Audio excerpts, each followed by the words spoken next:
Hello and welcome to my Mythical Meta, your gaming podcast that's actually a friendship podcast. My name is Benjamin, and I'm joined by fellow Metapod Derek. That's me. That's you. Welcome, Derek. Travis's house is still under construction. I think it's been, 2 months now? And Randy is lost in space. Space.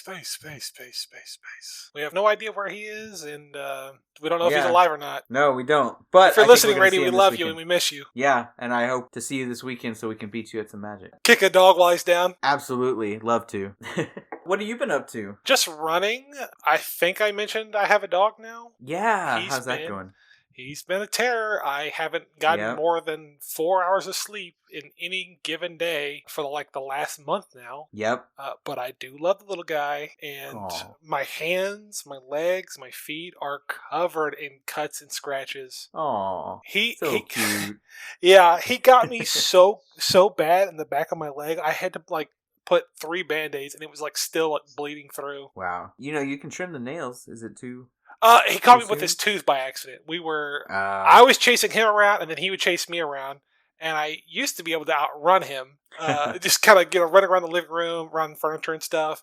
But now he's too fast, and he caught me with his tooth by accident. Oh, what's his name again? Bandit. Bandit. That's awesome. You're gonna get all sorts of good exercise with Bandit. Yes. And speaking of exercise, how are your goals going? I don't know if y'all talked about this while I wasn't here. I don't remember. It's been too long. Yeah. I think I said that I was finishing up my last week of my Couch to 5K program, and I beat my fastest time at that point by a minute and a half. I was really pushing myself hard on that one. And the funny thing is that I was stuck at that one number trying to beat it for maybe a month or two. And ever since I broke it that one time, I have beaten it every single time for the last 2 or 3 weeks. Nice. Good job. Thank you. You're welcome. How about you? What you up to? Well, tomorrow is the last day for our weight loss challenge at school. Ooh, how's that going for you? Yeah, it's going okay. I'm actually cutting this week. That's a thing that my wrestler students told me, where they drink a gallon of water a day up until the day before, and then they just stop and they don't eat or drink anything that lasts day and a half, and then their body just apparently shrinks to so they can get into that lower weight class and dominate their opponents. I got you. Okay. So I'm trying that. Haven't drunk anything since 10 a.m. I drank a half gallon of water this morning, and then had nothing since. And I've been drinking a gallon of water every day this week. And Woof. I was surprised how thirsty I got as soon as I stopped drinking. I've just been thirsty all day. Even though I drank a half gallon of water in 3 hours, an hour later I was thirsty. I drink a gallon a day of water, and it's still not enough. It feels like I'll have 2 cups of coffee, a gallon of water. I'm man, I would love some more water, and I could get it, but I am entirely too lazy to go up and go get it. Yeah, for me, the only thing that stops me from just drinking all day and never stopping is that I don't want to wake up in the middle of the night to pee. Oh, it's awful. It's be 2 or 3 o'clock in the morning. You gotta I gotta get up and go do this. Yeah, so I try to cut myself off around 5, but it's just I'm thirsty. Yeah. But I actually hit my ATL, my all-time low, in weight today. Nice. So now, since I started in January, I am down 27 pounds, I think. Very cool. That's awesome. I wanted to be done by May, but I might keep going. Well, I guess it's just going to be a lifelong thing to battle, but... Yeah, but maintaining is a lot easier than losing. Yeah, I agree. And if you fall off the wagon and gain 5 pounds, you can just lose 5 pounds and go back to what you're doing. Mm-hmm. Yeah, I'm almost to my all-time low. My all-time low was 2 years ago when I did a diet, and so I figure even though tomorrow is the end of the contest, I'm just going to try to push past my all-time low and try to get a couple pounds under that. I might continue for another month. We'll see. Yeah. But my idea is to get 10 pounds lower than where I want to end up with. Well, that was with keto. And once you start putting the carbs back on, they kind of, you get 5-10 pounds back. But I haven't been doing keto. I've just been exercising. I haven't been eating chips with my sandwiches and stuff. And apparently it's working. So, yeah, I've got maybe 10 or 20 more pounds to go before I'm at my high school weight. You can do it. I know I can. It might be the end of the year, but I'll do it. Man, and it'll be worth it too. Yeah, it already has. I have been running so much, and something I just never did, even in high school. That's awesome. Yeah. All right. Well, we're going to get into our show today, but first, I want to shout out to our number 2 patron, Becky. Becky! Bah, bah, bah, bah, bah, bah, bah. This one's for you, Becky. Bah. All right. We love you. We're so glad to have your support. And for anyone else that wants to get a shout out, you can find us at patreon.com/mymythicalmeta. And in addition to being part of our shout out rotation, you will get an exclusive 20% off code that you can use at eldoradogaming.com, where you can buy any of the accessories that we might mention on this episode, dice towers, and various accessories, playmats. You also get early and ad-free content. Any episode we release, you get several days prior, and if we ever start adding ads to our content, you will still have access to ad-free episodes, and you get access to the My Mythical Meta Discord server, which is where we are recording this right now. We are active on Discord and respond to messages, and you would get a great opportunity to interact with us. And of course, anything that you post, if you have ideas or questions you want us to answer, or things you want us to mention, that would be the place to get in touch with us. Of course, anyone can get in touch with us by emailing us at mymythicalmeta@eldoradogaming.com. But, Derek, tell us what our surprise Patreon perk is if they join this week. I'm so glad you asked. I got a very exciting one for you. If we have a new patron, Travis will actually release an episode. If you're listening to this episode, that means we probably got one. So he's been saying that his house has been under construction, but I've seen his house. No construction being had on my end. I don't see anything.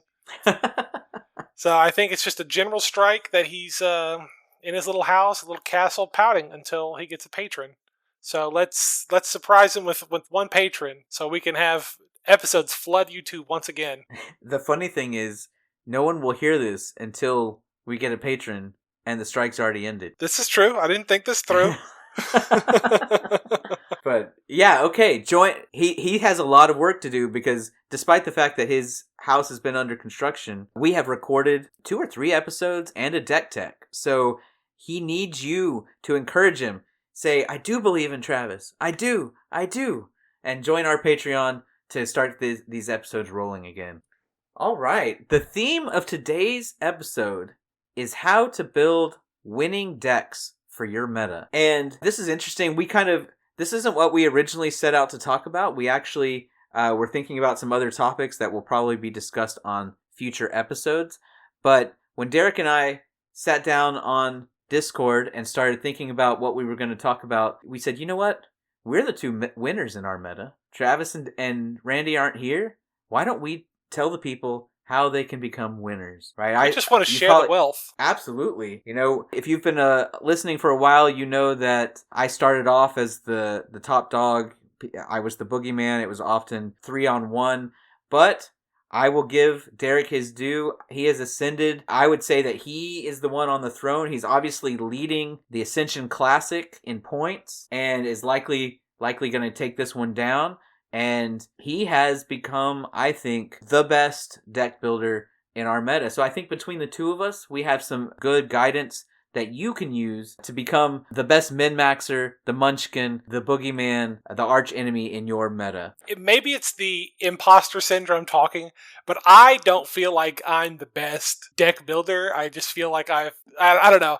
I know I've changed things, and we've talked about like things I've changed, but I still don't feel like the best. I still feel like if you and I sat down at the same time and we had an hour, 2 hours, a week, a month to put one together, I don't know if I could beat you. That's fair. That's fair. Yeah. Let me say this. I think you're the tightest deck builder. Okay. And I feel like your decks are focused, you use good cards, and you don't let a lot of your... Well, we'll talk about a lot of this stuff. You can tell us how you build them. But I think that anytime there's a new deck, it's Travis's new deck, or Randy's new deck, or your new deck, yours are the ones I'm scared of more, right? Oh, Travis's decks are cool and interesting, and they do things on different axes, and they warp the game, and Randy, I don't know what to expect. Half of his decks are amazing, half of them are terrible, and sometimes it's one that looks terrible but is actually good, and sometimes it's one that I'm looks good and it's actually terrible. Right. that's not a knock on Randy. He has improved a lot, and I know that partially he's just doing this to humor us. It's not his, not quite the same for him. So I appreciate how far he's come, but I think you're on a different level with how far you've come.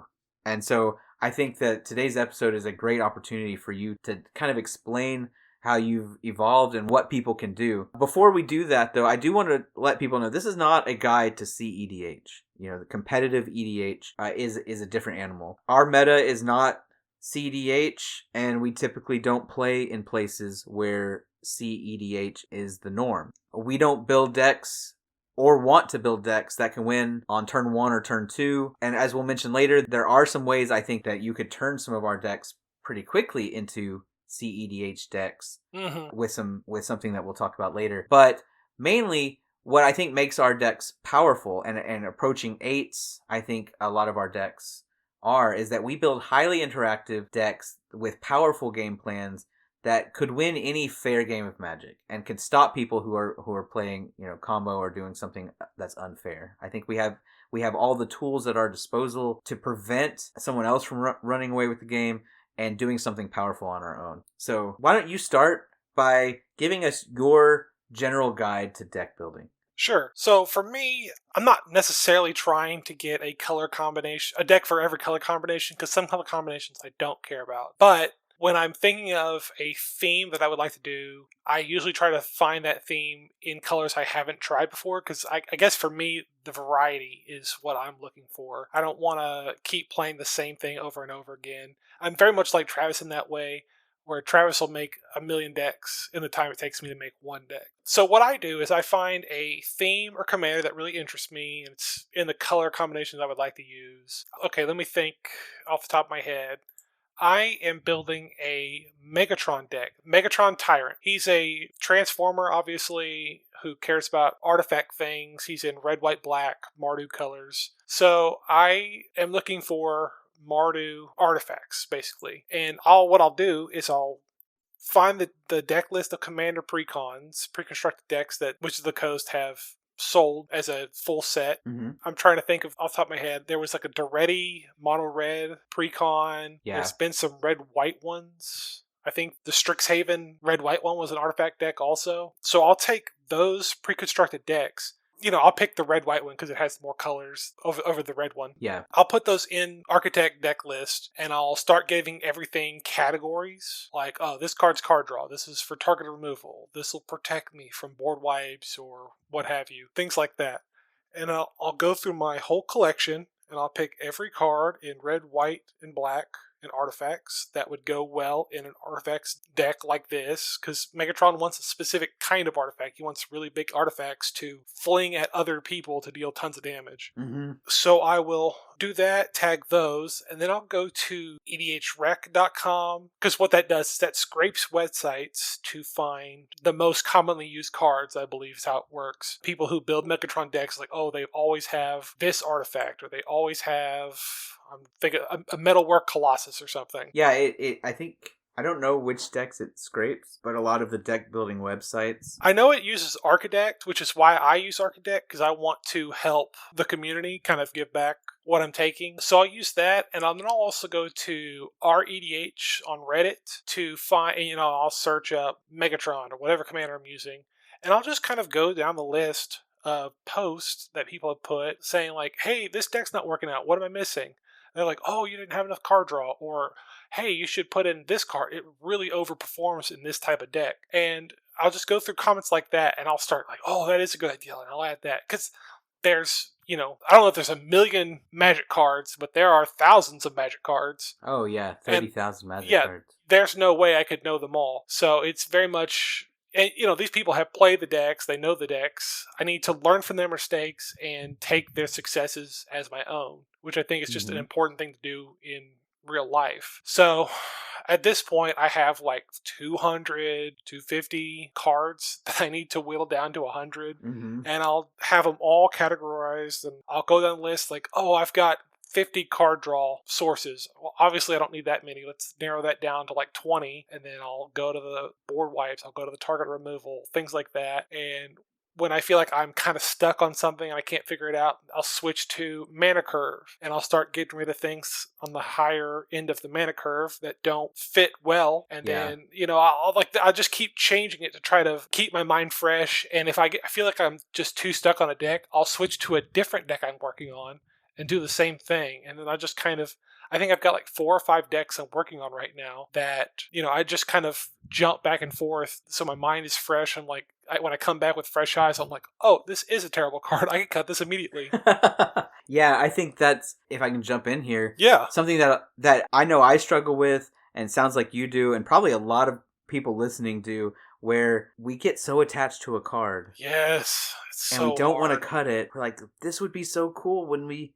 So what do you think it is that makes you realize that the card is not as good as you want it to be? It's a hard question because it's so dependent on so many things. Like, maybe the card is too high of a mana value to ever reliably get out. Or maybe, it costs 6 mana or 5 mana. It costs some kind of mana, but can be removed by one thing, like 1 mana Swords to Plowshare or something. Like, it's hard to justify those kind of things, like that kind of investment in resources that can be so easily destroyed or moved or something. And then some things, I get stuck on some things, and it's just like, this card would be great. Okay, so here's a card that I keep trying to put in decks. Solemnity. Yeah. Which is, I think it's white and 2 enchantment that says, like, players and permanents can't get counters. I would love to put that in a deck because I feel like our meta does a lot of +1/+1s or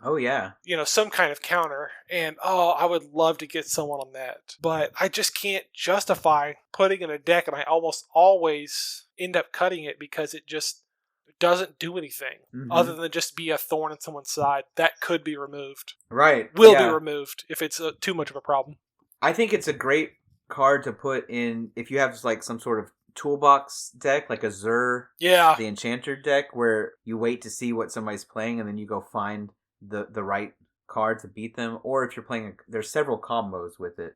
So it'd be, if you have cards that combo with it and other things, so you could say, well, I don't mind playing it early as a hate piece, and then also maybe it randomly wins me the game sometime. Yeah. Those I think would be fine. But yeah, you're right. I had the same experience with Solemnity in particular, where I just constantly want to put it in things, and then I don't. I just like, this is taking up a slot that I can use for Smothering Tithe, which is already in there, but, like, it's just hard to justify, and you have to kind of be real with yourself. Like, is this card really going to work? Is that maybe gotcha moment worth taking up a card slot? Because you think 100 cards is a lot, but after lands and all the kind of the bones that you really have to use to make the deck functional, ramp, card draw, removal, board wipes, those kind of things, you're left with like maybe 30, 40 cards. Yeah, it's not a lot. I think even more than Solemnity, the one I keep trying to put in decks is Blood Sun. Blood Sun, it's an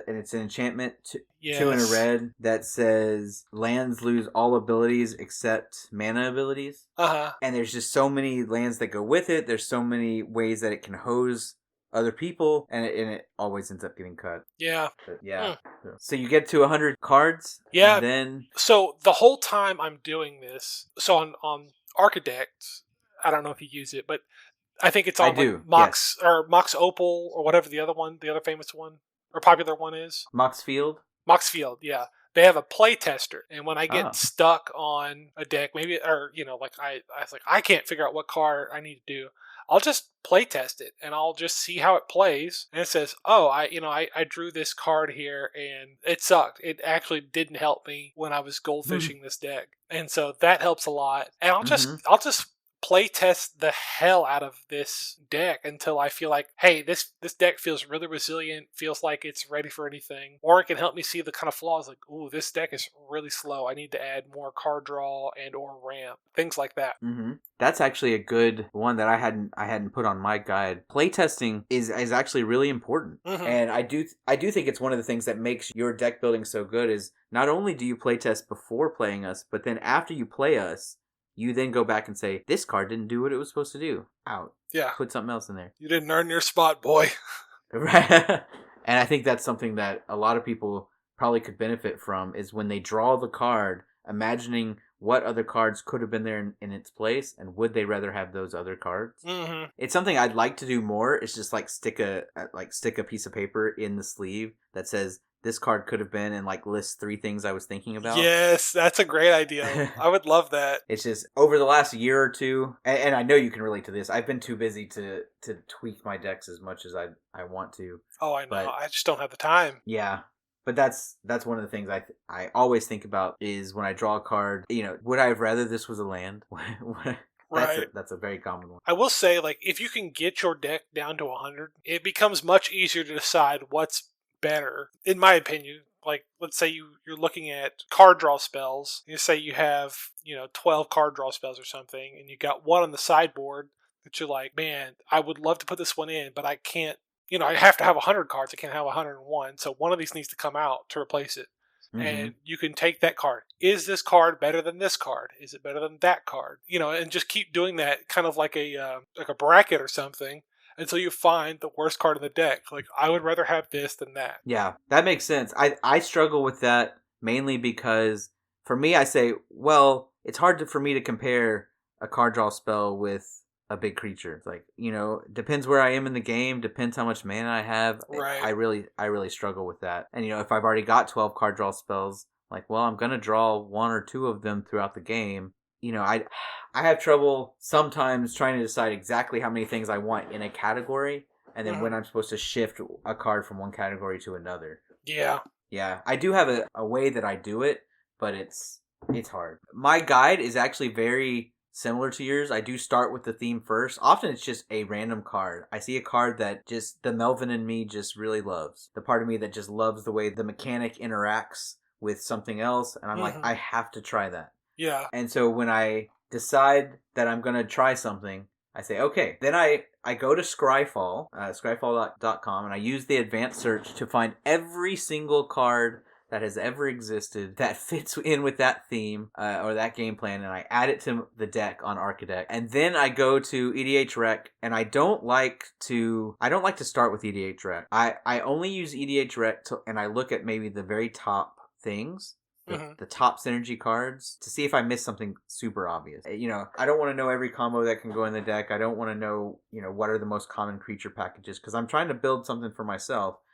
I do want to make sure I'm not missing something because I didn't get the wording right on Scryfall. Yeah, I get that. Yeah, and then I organize them into categories. And I think before we started, you said you use categories for everything, right? Yes, I've got anything that draws me a card, under card draw. Anything that, ramps me ahead, it's in a ramp category. Anything that can get rid of a creature or some kind of permanent or whatever, a counterspell, whatever. I put that in targeted removal. And I'm very loose with these categories. They all make sense to me, but someone looking at it is like, why would you put that in targeted removal or something like that? Right. they do make sense to me. Right. And I've started getting really broad with my categories. I used to have something for card draw. Now I just shorten it to cards, usually. And in that, I will choose anything that draws cards, anything that's card selection. Yes, card advantage, scrying. Yeah, card advantage. Yes, I put all that in card draw too. Yeah. Sometimes I'll call it card advantage, but like I'm looking at a recent deck that I built, or in fact the most recent deck I built, and the category is literally card. And so it's just things that help you see more than you should. If it's a black deck, I might include a recursion spell as that. If it can get me more than one thing, if it's repeatable. So, for example, Phyrexian Reclamation. It lets you pay 2 and 2 life to return a creature card from your graveyard to your hand. Well, to me, that's always drawing a card, and it's always drawing a card that I want. It's better than drawing a random card, because you get to pick the card that's already in your graveyard and put it in your hand instead. So I'll put that in card draw. I never thought about recursion as card draw, but I mean, for the most part, you're right, because it usually goes back to your hand. And okay, you've opened my eyes to this. I do have my own little category that I just call recursion. Anything that lets me get stuff out of the graveyard or whatever. Yeah. But, I mean, I might as well, I can't reliably count it as card draw, but I think, it's worth looking at when whatever. I guess I'm losing what I'm trying to say here. Well, I do think, I think that anything, if it goes straight to the battlefield, if it's a reanimate or something, I don't count that as card draw, right? But anything that says return target card from your graveyard to your hand, or to me, it needs to be either repeatable or get me more than one card for me to count it as card draw. So I mentioned Phyrexian Reclamation. Oversold Cemetery is similar, right? Where every turn I can return something to my hand. Those sorts of things I will count as card draw. I would even count Muldrotha as card draw because she lets you cast more than one thing each turn.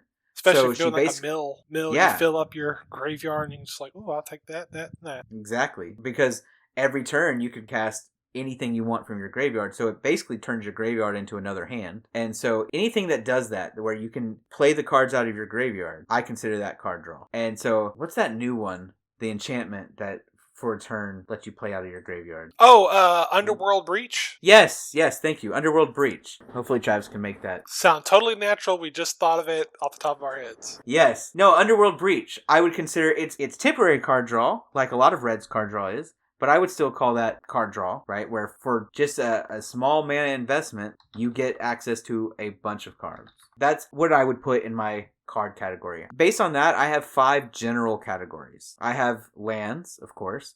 And I have decks with, I go as low as 28 lands in my Ragavan deck and as high as 45 lands. Whoa, in Ashaya? Ashaya only has 35. I have 45 in Lord Windgrace. Oh, okay. Because Lord Windgrace just needs so many of those lands are fetched lands that I need to have enough actual lands to run the deck. Makes sense. Yeah, and so it depends on the theme, right? But I'll take all those cards I just found from Scryfall and from EDH Rec, and usually, like you said, 200, sometimes as many as 300 cards, and I'll organize them. Are any of them lands? How many of them are ramp? And ramp I also define pretty loosely. A lot of times people will either say it's the artifacts that make mana, or it's things that put lands directly into play. But I will also consider ramp to be things that will put a land in my hand incidentally, right? So, because oftentimes, if it's late enough, if I don't have a land to play that turn, that's the same as putting it directly into play, right? I put it in my hand and then play it. And it ensures I hit land drop, so it's kind of like ramp on a future turn. It's like ramp with suspend. So if I have a 3 mana creature that puts a land in my hand,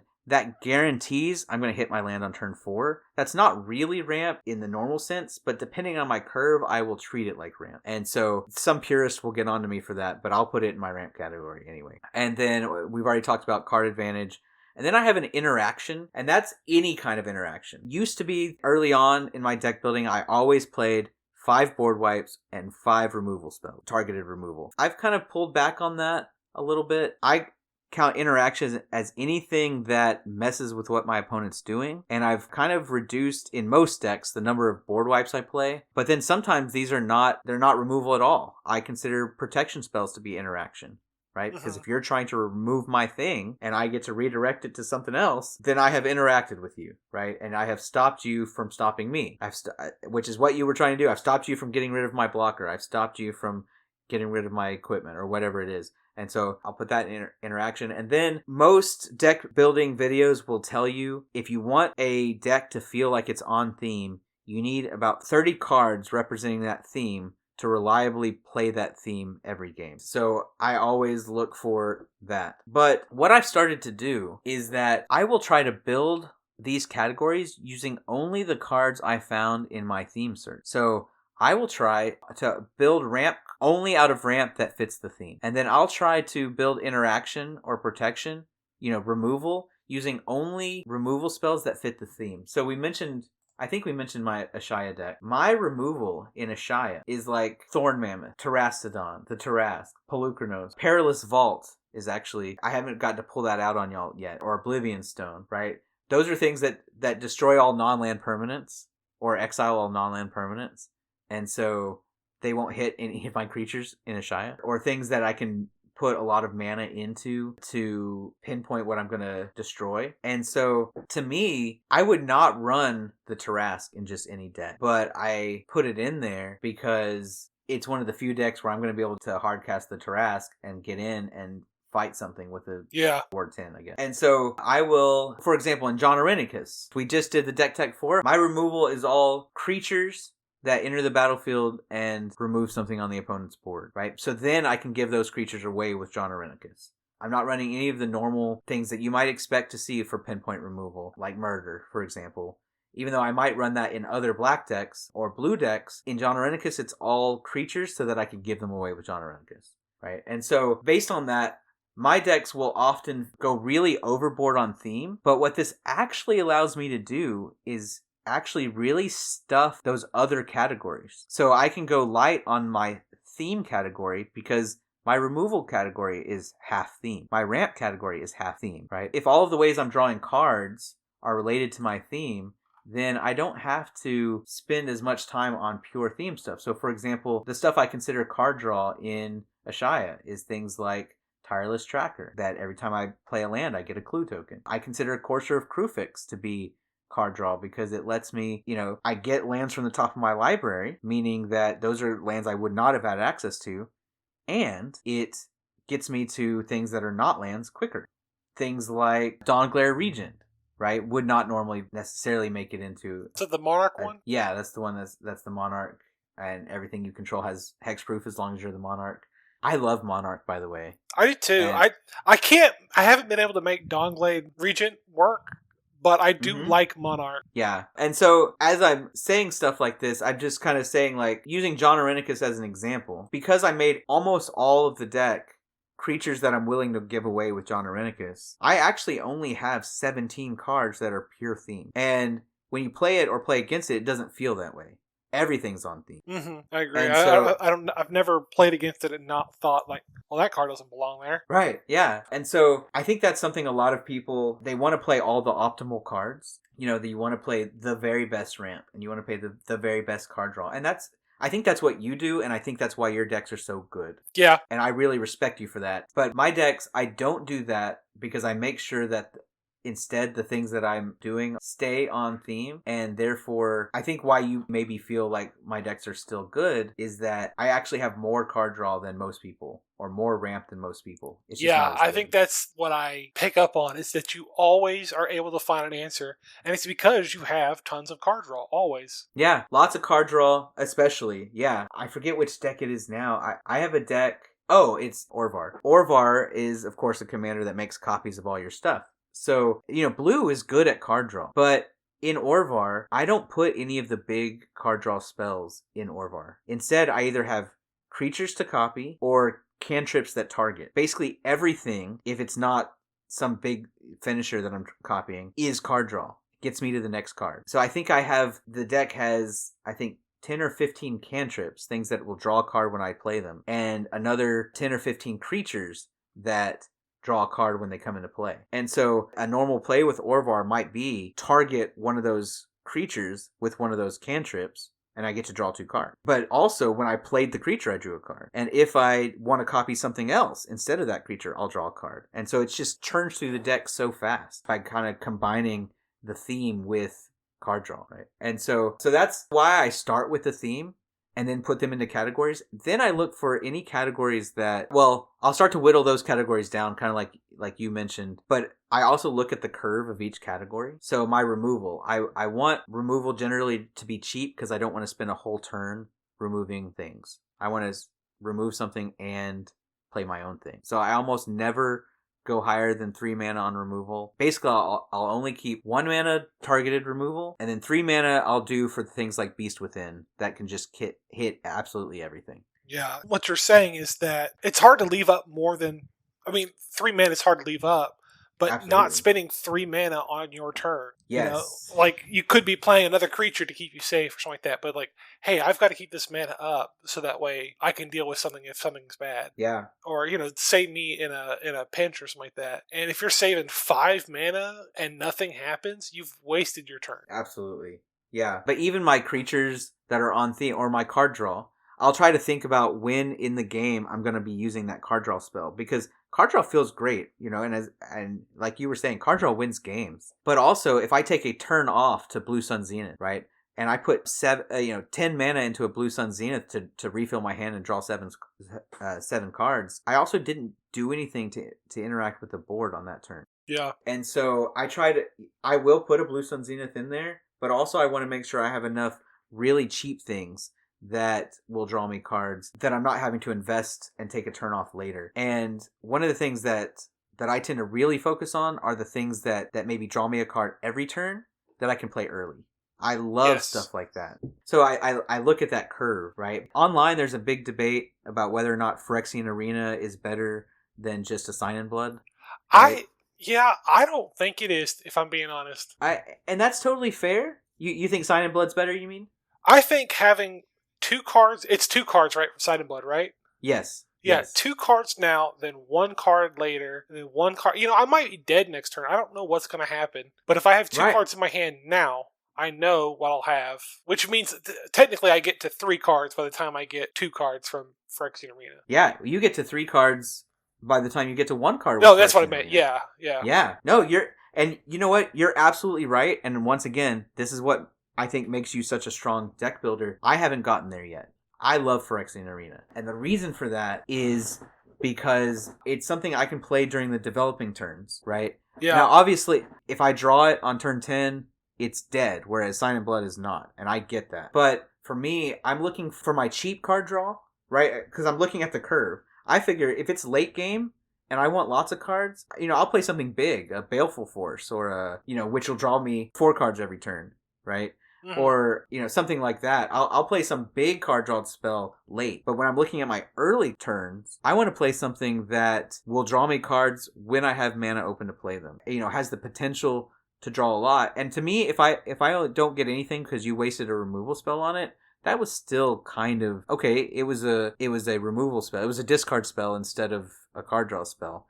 That's still not bad, Yeah. And so I kind of visualize the curve as when am I going to play this? And what do I want to be playing at that point? I don't want to play a Sign in Blood on turn 2 because it just means I'm going to have 8 cards in my hand and discard one of them, Yeah. But on turn 3, maybe people have 1 creature. Maybe people are going to play their commander on turn 4, whatever. In our meta, I'm not about to die on turn 4. Yeah. So on turn 3, I want to be setting up my future turns, and I feel like Phyrexian Arena does that better, right? So you're not wrong. I do see the value in it. So you're speaking from a black player standpoint with Sign in Blood and Phyrexian Arena. I'm the green player.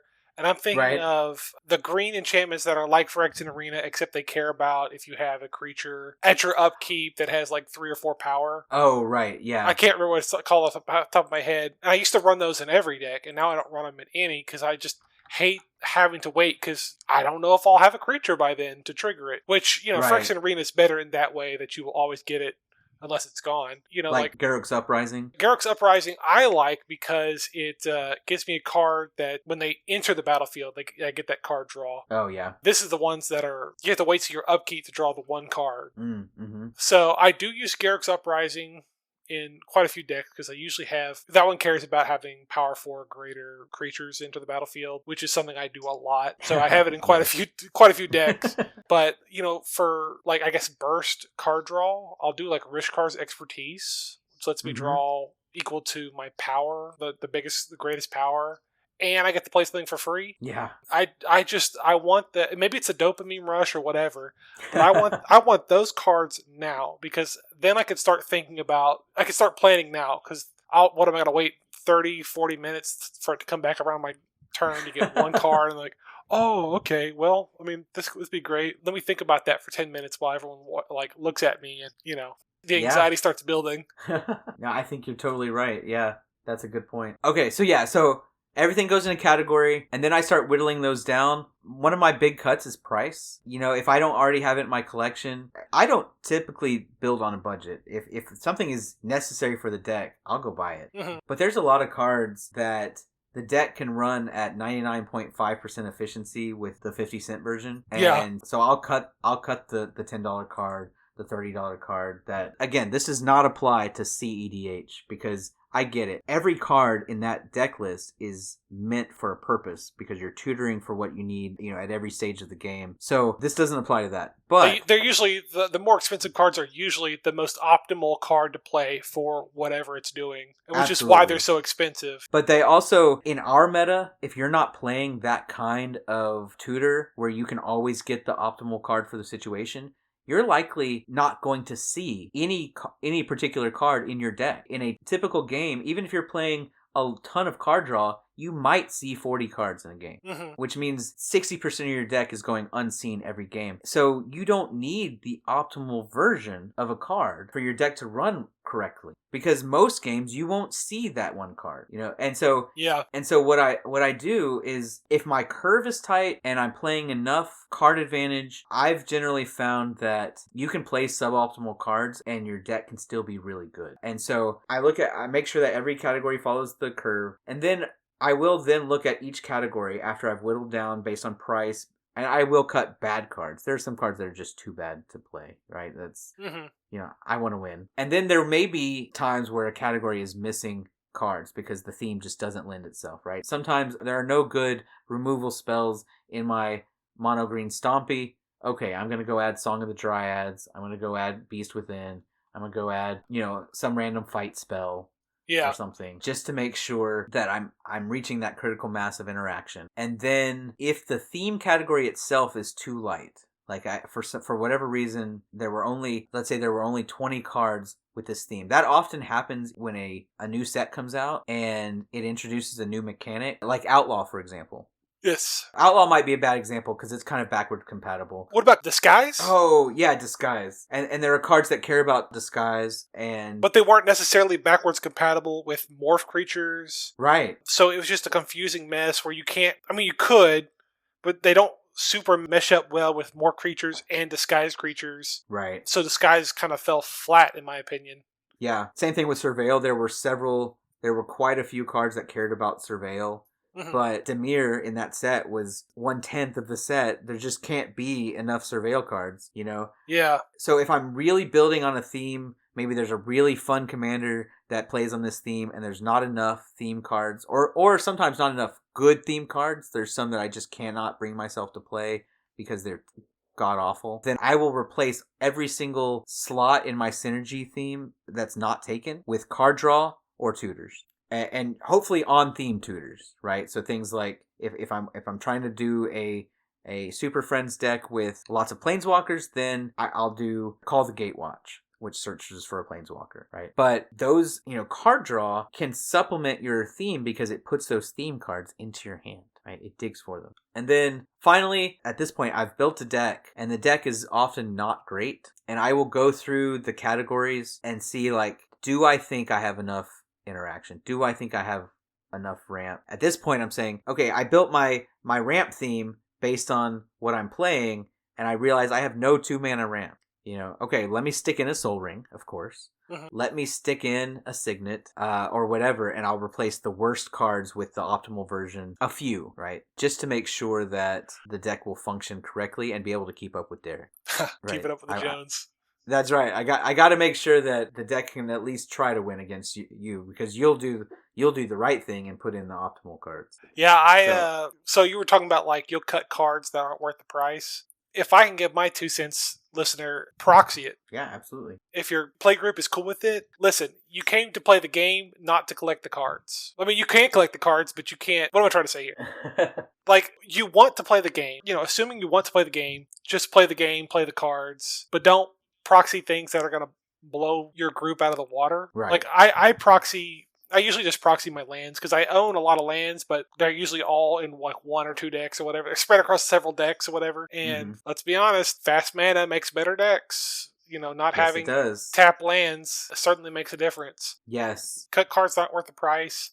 Sometimes there's a card that is worth the price. Let's say I'm playing Gishath. I'm not really sure what the most expensive dinosaur... Oh, I guess Atali Primal Conqueror is probably my most expensive dinosaur. And this one's a bad example because it's dual-faced. I don't super want to proxy a card that has dual faces. But, it's $22 at the time of this thing, so says Card Kingdom. But, what other deck is it going to go in, if not a dinosaur deck? Yeah.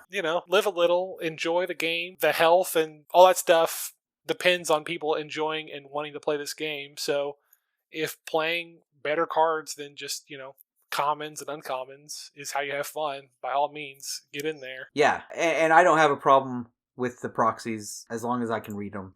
Tell what they do. Yeah. Get a good printer, some ink, some paper, call it a day. Yeah, but do be careful what you're printing because ink's expensive. Ink is expensive. Make sure it's worth the ink it's being printed on. The juice has got to be worth the squeeze. Or that it's cheaper than the shipping would cost. Like I've proxied some commons I didn't have because I'm like, I'm not about to spend, $10 to order a 50-cent card, right? And all that shipping for it to, like, I'm just gonna print it. I'm not doing that. Yeah. Okay, so we've kind of described our process, but I think both of us have some general guidelines that I think could make everyone's decks better. Why don't you go first and share what? Yeah, so my first thing is, okay, as a green player, I used to run Cultivate, Kadamas Reach, Explosive Vegetation. Is that the format I want? Yes. I used to run all those cards, and I do run some of them, but I am such a firm believer on the 2 mana ramp cards. Okay, so for me, I've been building a lot of 4 mana commanders, and I think it's so important to get my commander out on turn 3, which means I need to be ramping on turn 2.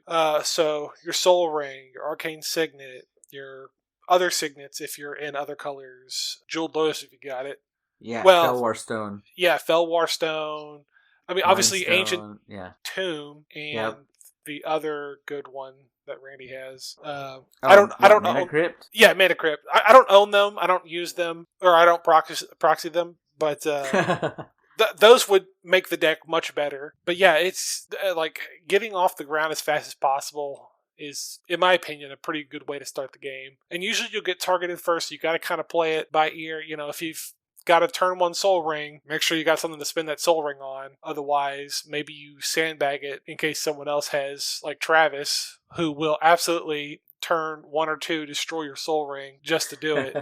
Yeah, I absolutely agree with you on this. There's enough 2 mana ramp out there now that almost any deck can run a complete set, 10 plus artifacts and sorceries that will either add mana or put lands into play, that there's not really a reason to go for 3 and 4 mana ramp unless your deck really wants it, right? Like it's on theme. Yeah. I've also come around on mana dorks like Land of War Elves, obviously Delighted Halfling, which is so good, and Birds of Paradise, like those kind of things. I was like, oh, they're creatures, they're easy to die, easy to kill, whatever. But I mean, I only need them for a turn or 2 at the beginning. Yeah, anything past that is great. That's a great point. Like in Commander, in EDH, people are only running premium removal. Swords to Plowshares, Path to Exile, Beast Within, right? The things that are either catch-alls or are highly efficient removal. And if they want to point their Swords to Plowshares at my Llanowar Elf, please, right? Yeah, because you've done me the favor by making yourself weaker. Yeah, that means you no longer have that for my Ashaya or my commander or whatever it is, right? Like, thanks. If you're pointing a Beast Within at Birds of Paradise, okay, I hit you for 3 then. Like that. From playing elves, I've realized I've come around on that as well. That the tempo you can get from playing them on turn 1 is great. And they're actually not so bad late game. Like what would you rather have on turn 10? A Llanowar Elf or a Rampant Growth? I think I'd rather have the Llanowar Elf because at least, it acts as a pseudo fog. It can block something, get in chip damage somewhere if you don't need it to block. Or it can provide synergy if you've got some sort of, I run a lot of those cards in my Nethroy deck because he just gets them right back. Whereas yeah, that's great point. Yeah, so I absolutely agree with you. The cheap mana, the things you can play early, are worth so much more than the 4 mana ramp that honestly you have to ramp into it to even be sure you're going to be able to play it. Yeah, so I do strong believer in 2 mana things, but I do have exceptions, and that's for your 5, 6, 7, 8 plus commanders. Like for instance, my Joda Archmage Eternal deck. How many ramp spells and land spells How many lands and ramp spells do you think I run in that deck? Probably half the deck. It's just mana. 58. Oh my goodness. 36 lands and 22 cards I consider ramp. That's crazy. Yeah, so that's awesome. This deck is all about big mana, especially big, like having each color of mana. So it's important to get tons and tons of lands and things that'll let me get different kinds of lands, things that'll fix lands, that kind of stuff. And this is where all my good lands have gone because it's so important to have the right kind of colors so that way I can cheat them out. So it does depend on the deck you're running. Henzi. Let me see how many I have at Henzi. Because this is another big mana deck that Henzi does make them cheaper, but I still got to get them out there. I run 16 in Henzi. Those are like things like Goreclaw, which plays well into Henzi. Things like Yumori, things that like make creatures cheaper. Yeah. Delight of Halfling, like I said, Birds of Paradise, Black Market, things that play into that kind of theme. So like, and of course, Geshath, who's just big dinosaurs. I have 17. Playing gigantic monsters is what I love to do in Magic. So a lot of these decks. I have the 2 mana stuff, but I do have a lot of the 3-4 mana ramp spells. Yeah, and I think what makes your decks good, I keep mentioning the optimal cards, but you make sure that you can play your card. Mm-hmm. You say, okay, I have a 4 mana commander, I need a bunch of 2 mana ramp. I have a 5 mana commander, 6 mana commander, 7 mana commander, then I'm going to play more ramp. Like, you said 22, I thought I was doing great in my Baloth Baratil deck with 20 ramp spells. And you just came back and said, no, I have 22 ramp spells in this. And I was like, okay, all right, I get it. Yeah. For Jodah, I want to ideally play Jodah and activate his ability the same turn because I can't guarantee he'll make it around the table. So I need to just be spending turn 1, 2, 3, and probably 4 and 5 to get up to 9 mana. Yeah. And then on turn 6, you play Jodah and Omniscience and everything else in your hand. Yeah. And then win the game. Yeah. Yeah, it's impressive, and it makes a lot of sense with your play style. Like, if you're doing big things, you got to be able to pay for big things. Mm-hmm. So that's your exception for 2 mana, is if you're trying to go bigger, you'll play the bigger ramp spells too. Mm-hmm. Okay. The next guideline we have is that card draw wins games. There is too much card draw. Like 50 card draw spells is too many, I think, depending on the deck. But I feel like it's one of those things like, responsibly, I don't think you can have too many card draw spells. Because that's what's going to keep you in the game, getting your land so you can keep playing spells, getting the spells so you can keep playing spells, get your removal, board wipes, whatever, have your threats to save yourself or knock out someone so you can keep playing the game. Mm-hmm. Yeah, and just to remind everybody, when we say card draw, we mean card advantage, things that just keep your hand stocked and able to keep playing. Mm-hmm. Doesn't necessarily have to say draw a card, but you want to be seeing multiple cards all the time so that you have options, so that you can keep developing your board, so that you can recover after a board wipe, so that you can, outvalue your opponents at all time. You have to keep seeing cards. Mm-hmm. And drawing cards is fun, too, because there's nothing worse than having an empty hand and you draw a land. It hurts. Waiting 30, 45 minutes for it to come back to you to draw a land and to pass the turn. Yeah. Oh, it hurts.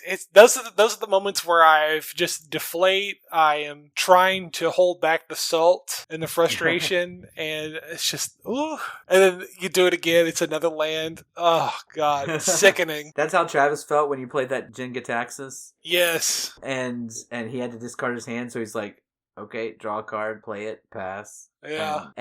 But that's it. Even if you draw gas, you might draw an amazing play and you play it, but it was still just one thing. It means that if someone else is drawing a bunch of stuff, they point their swords to plowshares at your big play, and they play a bunch of other stuff, and you're still behind. You could have drawn the best card in your deck, but it's still just one card, and it still only takes someone else one card to answer. Yes. And so, yeah, having ways to get card advantage, absolutely important. And this kind of this 1-2 punch of mana plus cards, I think, is what makes Simic so good, green plus blue. Yeah, because every single commander does exactly this. Yes. Draw a card, play a land. Draw a card, play a land. Play a land, draw a card. Yes, and I think it's part of what makes you so good is that's your mindset. Even when you're not playing green blue, you're still in that mindset. Yeah. And because Magic has 30,000 plus cards, there are enough cards that are artifacts or in other colors that can kind of mimic what green and blue are doing. And you can still get that sort of feel of make sure you have enough mana and make sure you have enough cards in any combination. Mm-hmm. And prioritizing those two things, I think more than anything else, for new players, for growing players, making sure you have the mana and the cards will take all your decks up a notch. Yes. Absolutely. Okay, one that I struggle with, but I think both of us are in agreement on, is making sure that we stick to only 1 or 2 themes.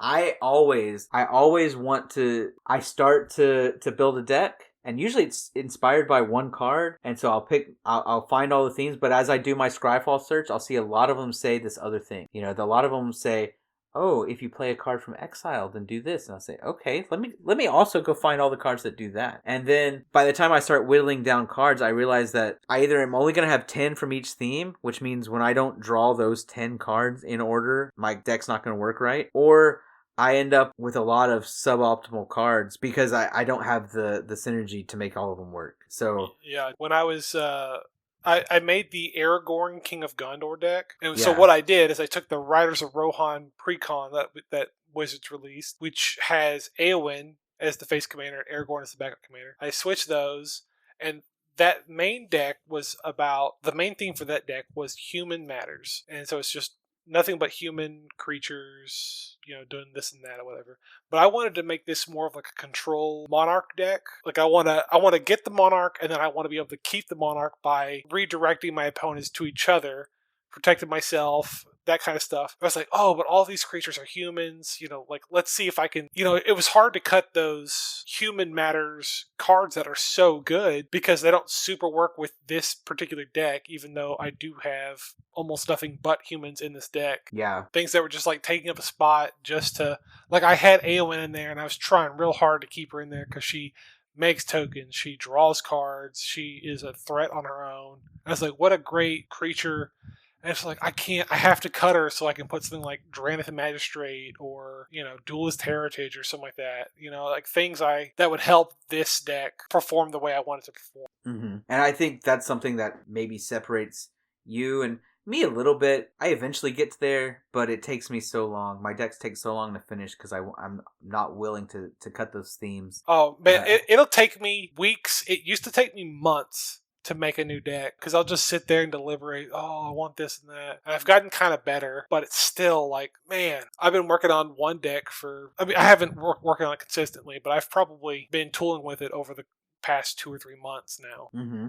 Yeah, I'm always excited when I get to see one of your new decks because I know that you've put so much effort into it, and I know the kind of the love that kind of pour yourself into it, mm-hmm. and I know that it's going to be good. But I also know that struggle of, man, I gotta cut this, I gotta cut that. So to see what you've come up with is good, but I do know it does take. That's why you have so few decks compared to the rest of us. Yes, it like I said, it takes me a long time. I really deliberate and I play test the hell out of them just over and over and over. I so envy Travis because that guy can take a box of cards to his bedroom and right before bed he can build a 100-card deck and have it ready the next day. He's amazing. Yeah, he's a machine. I wish I could get that way, but I don't know. The spike in me, I guess, is like, I need to make sure this is, I spent so much time building this deck. This deck needs to do well or I've wasted my time. Yeah, I feel that. There's just some sort of compulsion in me to make the deck as good as possible, and not necessarily in a competitive way. I'm not quite, that far into the spike, but it needs to work. It needs to do the thing. It needs to show off, or whatever my goal was for that deck. The theme needs to be represented. I don't want to be in a position where I say draw, play land, pass, because not only did I waste all the time I spent deck building, but I'm also wasting the time that we're playing together. Yes. Like, by being miserable and salty because the deck I spent 2 months making is not doing anything I want it to do. Yeah. So I think being willing to stick to the themes and do what we've been talking about really helps with that. It's hard and it takes discipline, but it'll make your deck better if you can. Mm-hmm. Yeah. Something we've both kind of talked about already, so we don't need to spend a whole lot of time on it, but using categories to visualize your weak and strong areas in your deck, I think can also really help. And I'll go back to something I was saying earlier. A lot of people know about mana curves, right? You need a certain number of 1-drops, 2-drops, 3-drops, so that you can play things on every turn. Know when your lands are going to be coming in tapped so that you don't have a whole lot that you need to play on that turn, things like that. But I think having that sort of curve within your categories helps you be able to respond on certain turns, to get ahead on certain turns and things like that. Doing it that way, you can really see, wow, all of my finishers cost 7 mana. So now I know I'm weak on ramp or something like that. Yeah. Or I need to cut these down to like the best 3 or 4. Yeah, good point. And I think along the lines of categories, if you are interested in the concept of win more, knowing what cards are good at different stages of the game, there's lots of episodes out there, and you can especially look up something called quadrant theory to know when certain cards are good at different periods of the game. And the main thing we're going to say here, though, is just make sure that you avoid cards that are only good when you're already winning, because those cards are generally going to be a waste of mana, right? And a waste of space. And this can actually help you not only make better decks, but get in some of those other cards that you're wanting to play, right? A great example of this is, I would say, something like Overrun. Not always, but Overrun is great in, say, a token deck. But if you're playing like Mono Green Stompy, for example, where you're trying to play a bunch of big creatures, and you have Overrun in your deck. Well, Overrun gives all of your creatures +3/+3 in trample. Chances are, giving 1 or 2 creatures +3/+3 in trample is not winning you that game. Yes. Right? And it's certainly not saving you, because you can't do it on defense. Right? So it's not great if you're losing or someone's coming at you. Right. It's only great when you already have a bunch of big creatures on the board. And so if you already have a bunch of big creatures on the board, your deck is doing the thing. And so you can take that out and put something else that's going to help you better. Probably card draw, honestly. Yeah. I mentioned him earlier, Atali Primal Conqueror. Yes. He won't fit into development because he cost, 7 mana? Yeah. But if you're at parity, suddenly you hit that, you've just cast 4 free spells. Mm-hmm. He could push you over to a win because he can flip over into a Blightsteel Colossus, the one that has Infect, to knock someone out. And if you're losing, 4 free cards, a gigantic dinosaur that could turn into a one-shot kill is nothing to be sad about. No. Yeah, that's a card you pay 7 mana and suddenly you could go from losing to winning. Yeah. Yeah, brutal. And a great example of this, right? There's all sorts of 7 drops that are only good when you're winning, but that's a 7 drop that, as long as you can get to 7 mana, can help you at regardless of board state. Yeah. We don't have to spend all day here, but another card to just help people understand like why it's so expensive. The One Ring from Lord of the Rings. It's a protection spell that can help you from losing. It lets you draw cards for development, parity, and winning. Because the more you draw cards, the more you're going to... So you tap 1, you can draw a card. Then the next turn you can tap for 2 and draw 2 cards, and 3 cards, and then 4 cards. And it's just, kind of death by indulgence. But, I mean, drawing cards, you'll find something that'll help you win the game. Yeah. Or break parity, or get you out of a losing situation if you built the deck well. Yeah, there's a reason that the cheapest version of the card is $50 and there's several over $100. Yeah, and it was sold for $2 million. The one of one? Yeah, the one to Post Malone that has the Elvish script and the one of one, all that stuff. Which is super special version, but still, it's a pretty good card. Yeah. Okay. Yeah, and I want to finish this section on general guidelines. We've described what I think are some pretty standard ways of building decks and making them good. If you want to take that leap from good deck to CEDH, couple things. Tutors and fast mana are what differentiate CEDH from everything else. The ability to see any card in your deck and play it, and by extension, usually that means seeing any combo in your deck and playing it on turn 1 or 2, or being able to stop that, right? Which usually means having the mana and being able to find the cards you need to stop someone from tutoring up a combo and playing it. That's what it takes to be at that really competitive end where you're going to find your 9s and 10s on the power scale. And so we didn't talk a whole lot about tutors and fast mana because that's only appropriate in certain metas. But I will just caution you on this with tutors. Tutors will make any deck better, but it will also nullify. Usually it nullifies a good half your deck if you add tutors. If you add enough tutors where you're seeing them consistent, because you're always going to tutor for the same cards, right? Yeah. If you're running 10 removal cards, but you're always grabbing Anguish Unmaking, then you don't need the other ones, right? Then you start saying, well, I don't need, I'm only going to play 3 removal spells a game. I might as well take the other 7 removal spells and turn them into tutors. Sometimes they'll find me the removal spell, but sometimes they'll find me a land, and sometimes they'll find me a finisher.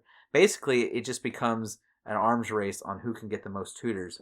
And so while both of us clearly love to win and love to build strong decks, I think, you can correct me if I'm wrong here, but I think we would both agree that you'll see more cards, a more diverse group of cards, and have more fun as a play group if you try to limit tutors to only grabbing, like, say, secret commanders or theme cards, and otherwise try to limit their use. Yeah, I 100% agree. Tutors are going to make for a more competitive, high-level game, assuming you know what you're going to go for. If you're going to do a tutor, make sure you have something to tutor for. Don't put one in and say like, I guess I could get this, and it's like, a 4-mana thing that does relatively nothing. Yeah. Usually people are playing tutors so that way they can get their combo piece and they can win the game. And that's kind of how CEDH works. And they have their fun. All joy to them. It's boring for me, so I don't ever do it. Not to say that we don't run tutors every once in a while. Like my Hinsey deck. Absolutely. My Hinsey deck does have several tutors that play really hard into Hinsey's game plan to get big creatures out and to sacrifice them. So things like Sidisi and Protean Hulk, things that want to die to go get other things. But that's just to kind of keep the game kind of fun. That helps to kind of, he's Hinsey Toolbox Tory, so it's very much like a, go and I'll get the silver bullet if I have it to help that deck. And maybe you can correct me if I'm wrong. That deck does... It is a pretty strong deck because it can silver bullet a lot of things and kind of grind its way out of there. Yes. And I think tutors play a part in that. Absolutely. But I do think it does suffer from what I was talking about, where once you find the tutors, you're going for basically the same cards. Yes. And so if you did find a cool card that you're like, I want to put this in here, it'll be so fun when I play this, but it's not the best card, tutors make it, in my opinion, make it less likely you'll see the cool card rather than more, because you're going to close out the game before you draw it. Mm-hmm. Now, that's not to say it's bad. And I think because you're not running the super fast mana or combos that stop the game, I think that you running the tutors is basically another version of card draw. Yeah, and that's basically how it works, is that, Hinsey makes them cheaper to blitz them out, so that way they die guaranteed. I draw a card, and then I go get another card to put in my hand. Yeah. No, I think you run them very effectively in Hinsey. And I do run a lot of tutors in my Shizo's Caretaker deck. It's not actually Shirei. Nethroi is my commander. Nethroi is black, white, and green, which gives me access to a lot of small power creatures that work really well. But the deck was built around Shirei Shizo's Caretaker and abusing his ability, which lets me, every time a creature with power 1 or less dies, I can return it to the battlefield at end of turn. If the deck's built around Shirei, I need to make sure I can see Shirei every game. So I do run several tutors in Shirei that let me do that. Mm-hmm. So I do think there's a time and place, and of course if you're playing something, I think Travis does a similar thing in his Sisei Weatherlight Captain deck that is secretly a Wynota deck, right? I think that there are many cards that work great, but they either aren't legendary and can't be a commander, or they are legendary but they're not in the right colors. Yeah. And so to me, right, tutors are the only way your deck's going to work if you want to play with those cards. And that's, to me, that's absolutely fine. No reason not to do that, because you want to see that 100% of the time. Yeah. So, all right. Anything you want to add about ways that people can improve their decks and maybe kick it up a notch from their, stop playing 6s and become 7s, 8s, and 9s? I don't have anything super impactful left to say. Is just make sure everything you're doing is keeping the pace with your meta. I mean, you could push the boundaries, but don't go so far out of the boundaries that you're stopping them. Make sure everyone is, having fun and back and forth. Like, stomping games is going to be fun once or twice, but you'll lose interest, and your opponents will lose interest because they don't want to get humiliated every time they play. So awesome. Yeah, I think that's great advice. Yeah. I think that's wonderful. Benjamin, okay. Can you give us some words of wisdom, please? It's been so long. Yes. Okay. So honestly, you kind of stole them right there at the end. I think that's great. That we talked about winning, we talked about ways to win, and we'd love to continue talking about this stuff. But the most important aspect of winning in any game you're playing is the meta and the people you are playing with. So find yourself a winning strategy, whether that means you build with a theme in mind, you always play the optimal version of cards, you make sure you have enough lands and ramp and card advantage, whatever it is. But also make sure that you're building with fun in mind, that you're playing games with the people you care about, and that you're spending your time in a way that feels fruitful and worth it, right? We talked about the time you spend building decks and the time you spend playing games and the money you spend building decks and playing games. Make sure that you are spending and building and using that time in a way that rewards you and is not wasted. That's what I got for tonight. Derek, I enjoyed just being with you tonight. It was fun. It was fun. I didn't think it wasn't going to be fun. I just was like, we'll 2-man it. We'll see how it goes. Yeah. Now, I do miss Travis and Randy, and I'm looking forward to being with them next week. Hopefully we'll get a beat on Randy's location. Yeah. Put some radar stations up. See if if we're lucky. No Rad will find him. Yeah. If we're lucky, maybe he'll host Magic this weekend. Well, I don't think he's got a kitchen table, so. Oh, I thought he was getting a new table. He might have one, but I'm also not super keen on playing on the floor like a little toddler. Yeah. I've got a bad back. You're right. Maybe we'll just go to an LGS, which support your local gaming store, people. Yes, please do. Got to keep the game alive. That's right. And speaking of your local gaming store, if you would like to support the show or get the latest in metal dice and gaming accessories, you can always use promo code META at eldoradogaming.com for 10% off your order, or join our Patreon for 20% off your order. And thank you for doing the show with me, and thank you listeners for joining us. I hope you have a wonderful night and happy gaming. I hope you have an okay night. Goodbye.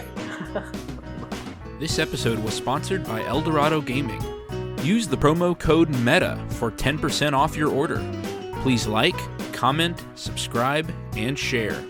This episode was edited by me, Travis Konishek, and our intro and outro music is by Tyler Heath of the Oh Hellos.